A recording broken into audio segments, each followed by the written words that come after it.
নির্বাচনের ফলাফল মেনে নিয়ে দায়িত্বশীল বিরোধী দল হিসেবে কাজ করার ঘোষণা দিয়েছেন ডাক্তার শফিকুর রহমান।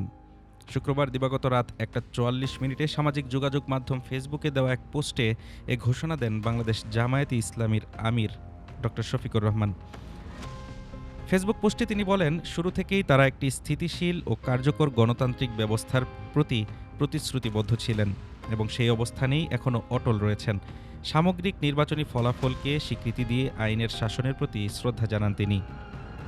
ডাক্তার শফিকুর রহমান তার সোশ্যাল মিডিয়া পোস্টে লিখেন, আমরা নীতিবান, দায়িত্বশীল এবং শান্তিপূর্ণ বিরোধী দল হিসেবে দায়িত্ব পালন করব। একই সঙ্গে সরকারের জবাবদিহি নিশ্চিত করে জাতীয় অগ্রগতিতে গঠনমূলক অবদান রাখব।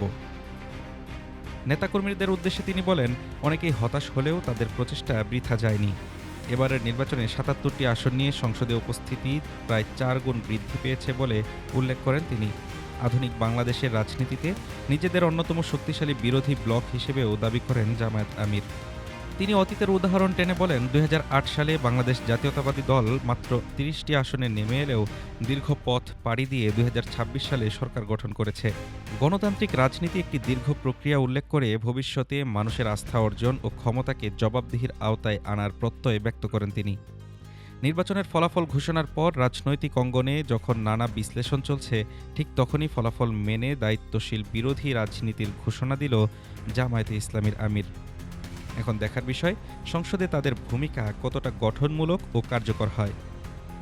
Desk report, Dhaka today.